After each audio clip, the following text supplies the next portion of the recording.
Hey guys, the Happy Cultivator here, THC Urban Gardener, and today we're going to be preparing a brand new no-till bed from scratch.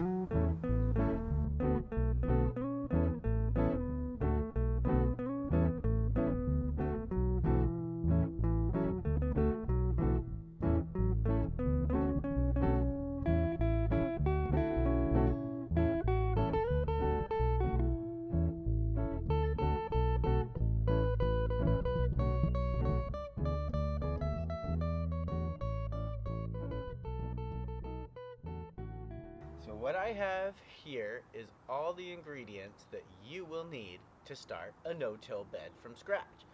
This is a very simple start to a no-till bed.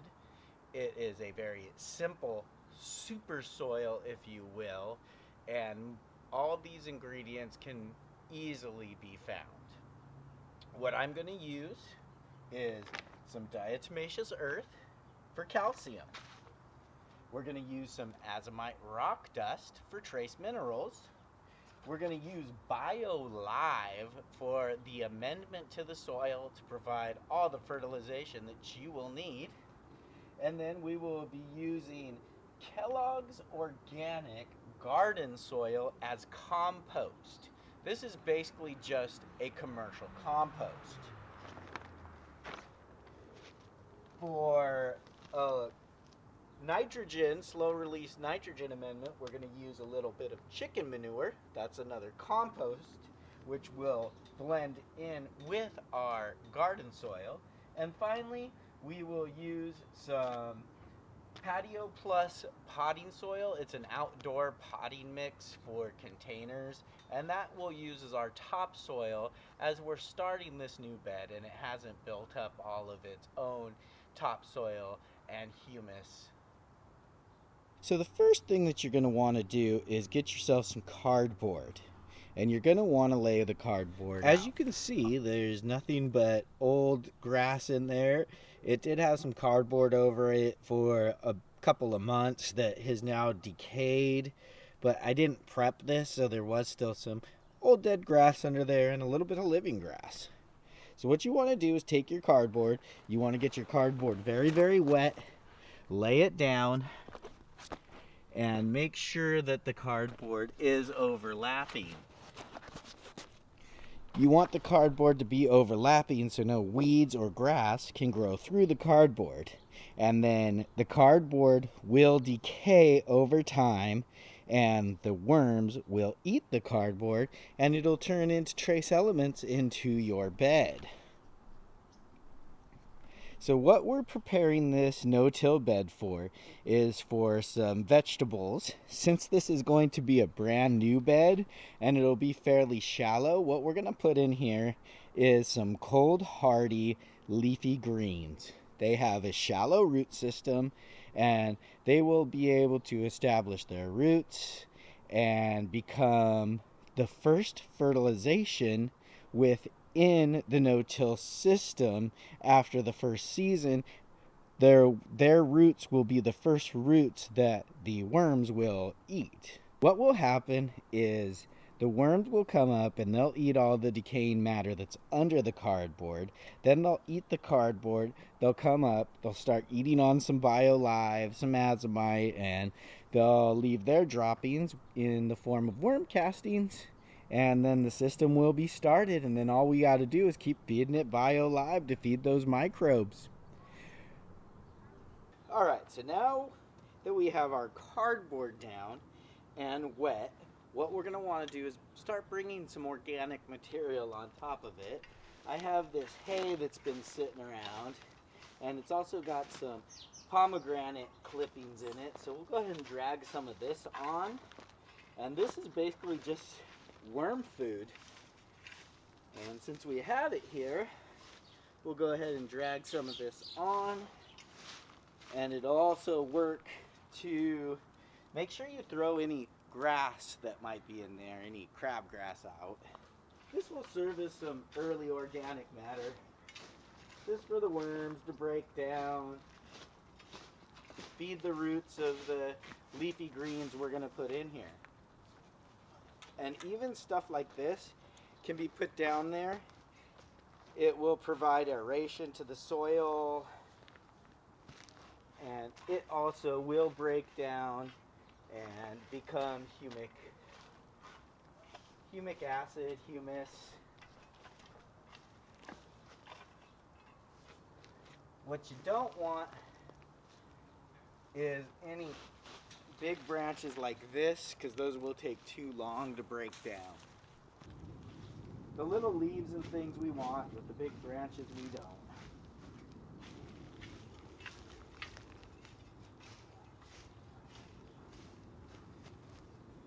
Okay, now that we've got the base organic material down, now we'll put our commercial compost.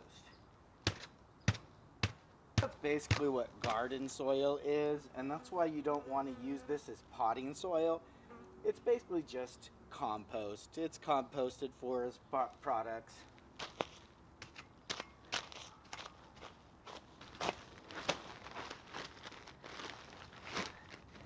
Now just take this and spread it around and cover all that organic material that you put down. Spread it all the way out to the edges of your bed.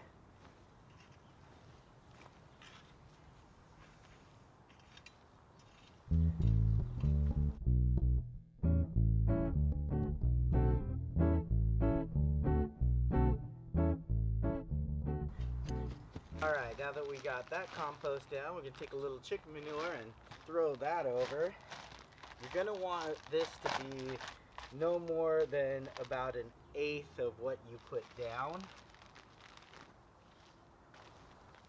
So just try to, spread it out kind of evenly. Then take your rake and just rake that in.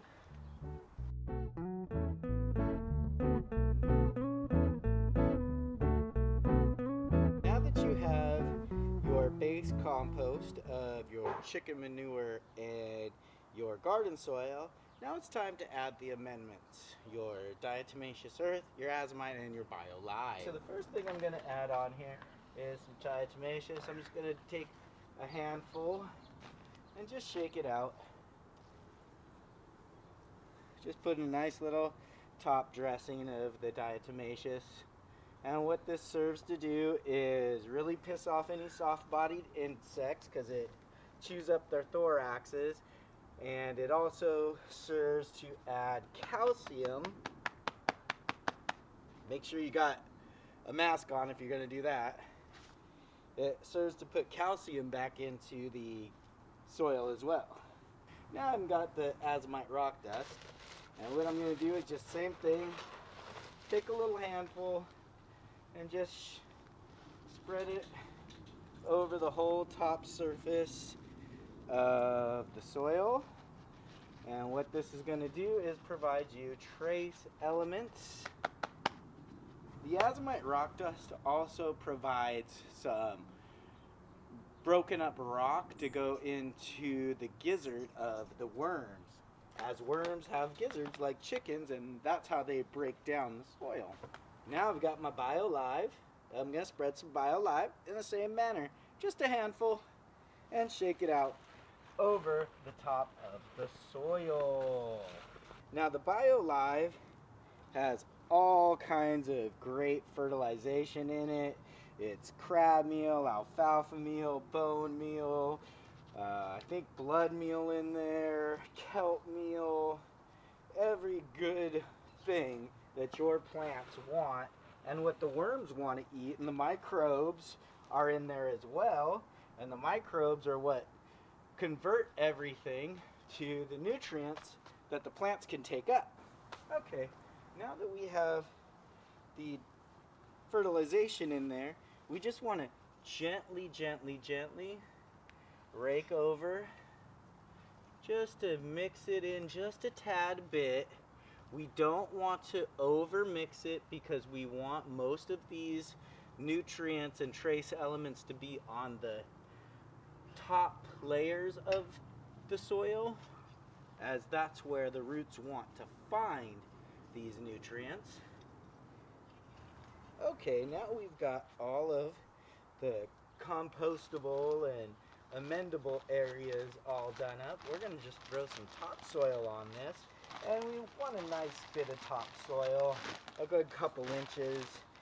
And so I'll just go ahead and pour this whole bag of Patio Plus.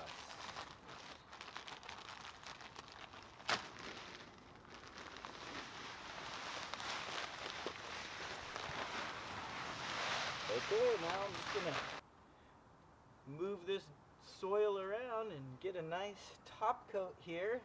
Nice, healthy top coat that I can plant my vegetables into.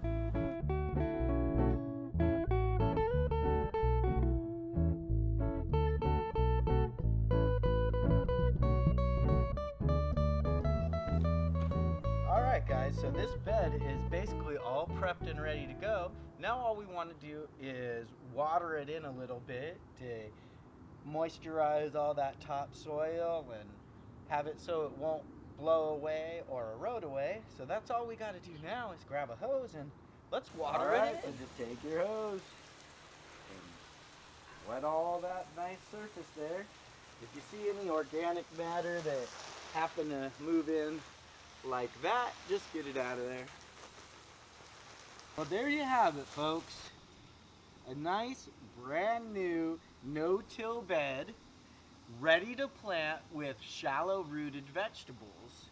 You could put spinach, lettuce, mustard greens, kale, anything like that will do well. And because we've done the cardboard and wetted it really well, and then we put the composted material on there, it will break down very quickly, and the worms will come up and they will start working on everything. And after you grow these leafy greens, this bed should be ready for pretty much anything that you want to put in it. I highly suggest that all of you mulch around your beds. You can use anything from leaves to straw to probably the best mulch for around any bed, or even around your vegetables. If you follow the back to Eden style of garden, is wood chips. I highly recommend wood chips as they break down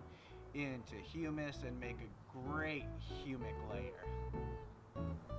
With that, I say, keep happy, stay stoned, and urban gardening, folks.